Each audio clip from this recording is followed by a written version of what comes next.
Hi everybody, welcome to the home of Crybaby Performance. Today we're going to talk about tire sizes and how do you achieve the right tire size that you're looking for. So over here, we're going to come over here where we have a tire sitting here and we have our little chart. Okay, the first thing about tires that you want to know is every time you mount a tire, it's going to come out a different size. So if we're talking about this right rear here, this is a 34.5, so it should come out to 34.5 inches. Okay, this one is 34.5 plus. I don't mark down 16ths, so it could be, 34 a half, a plus would be a 16th more, or if it was 5/8, I'd write on it 5/8. This tire's also been cut, which means it's been cut on the lathe using the 8.5 inch template. And this is a purple wrapper tire. The purple wrapper tires are a little softer than the clear wrapper tires, if you can still get the purple wrapper tire. But anyways, this tire should come out to be 34.5 every single time. Problem is they never come out to be that size because they're all different. So if we go to our chart at the bottom here, I've had them come out as low as 34.25 to 35 inches. So we've mounted hundreds of these tires, and I used to write it down all the time to see what our range would be. I want them to come in 34.5 every single time. So what you can do to get that tire to be more at the 34.5, the 34.25 tire, you can put air into it and let it sit in the sun on a hot day, and that will stretch that tire a little bit. And so that works pretty good. When it's 35 inches or it's too big, that's all you can do is leave it with no air and the valve stem out in the sun, and hopefully it will shrink a little bit.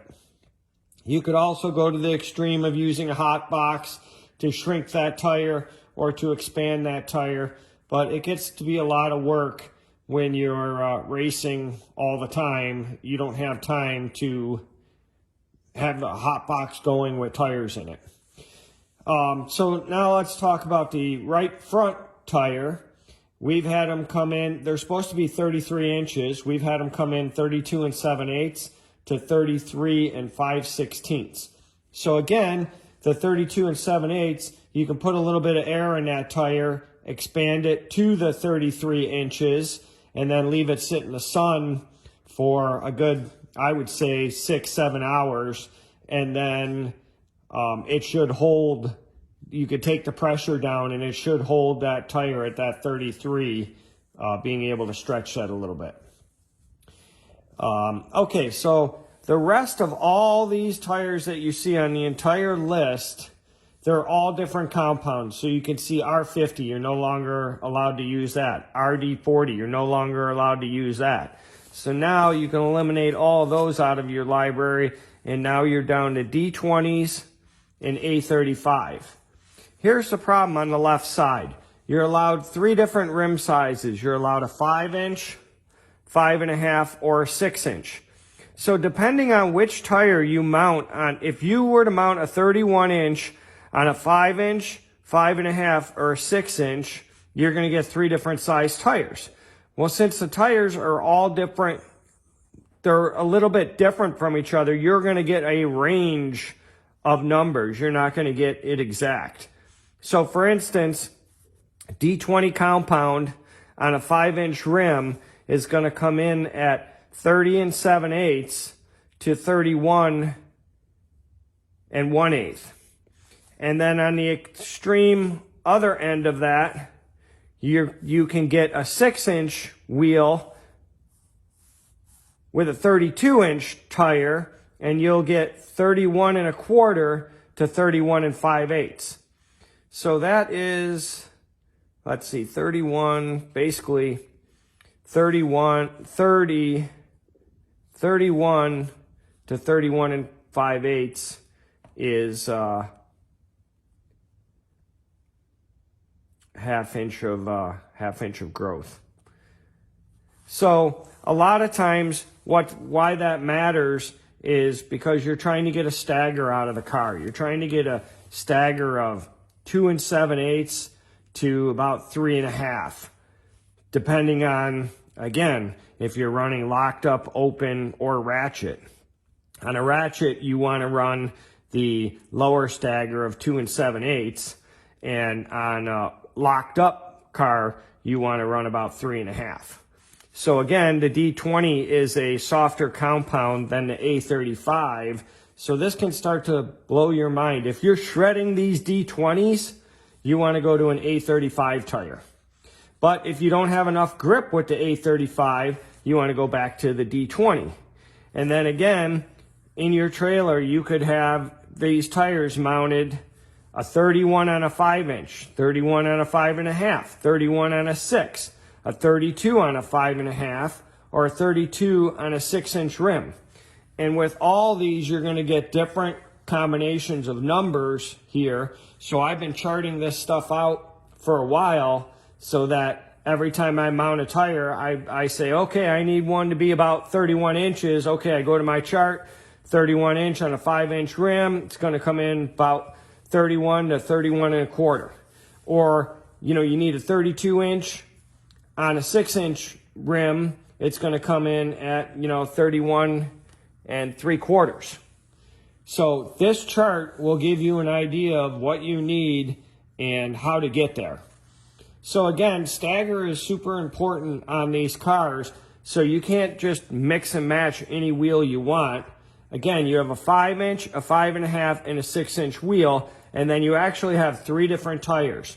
You have a 31-inch tire, what's called a 32-inch short, which is basically a 31 1/2.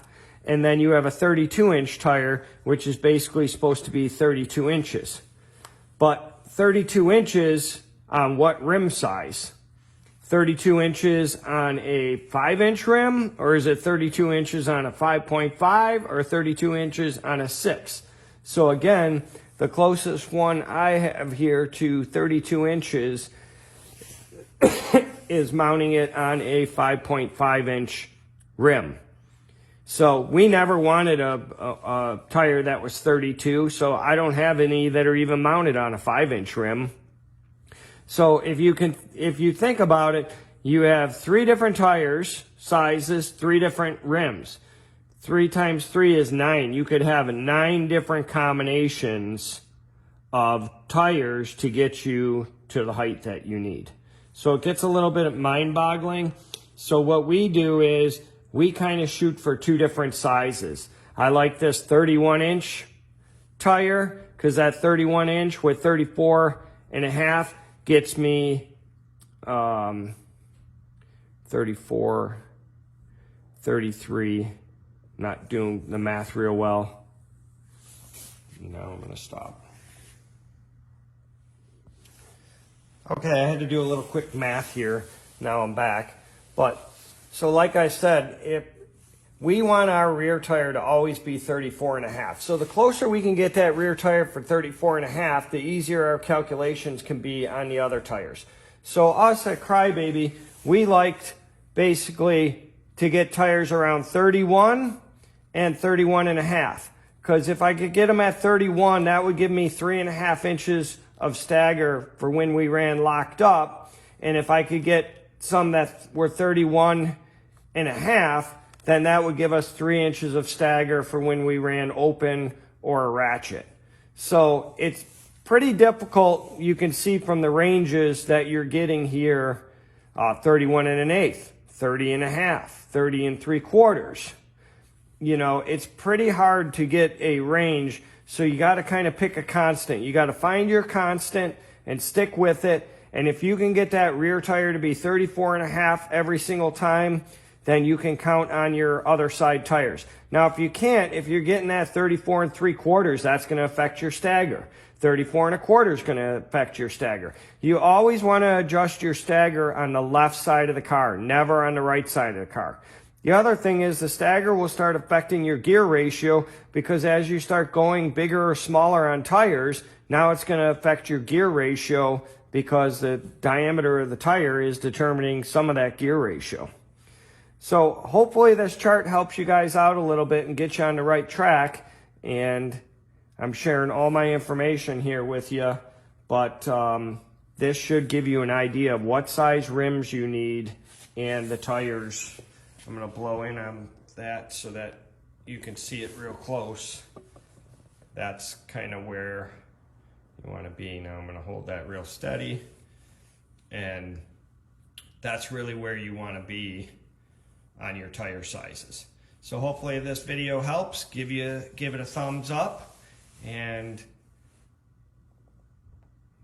that concludes this video from the home of Crybaby Performance. Thanks for watching.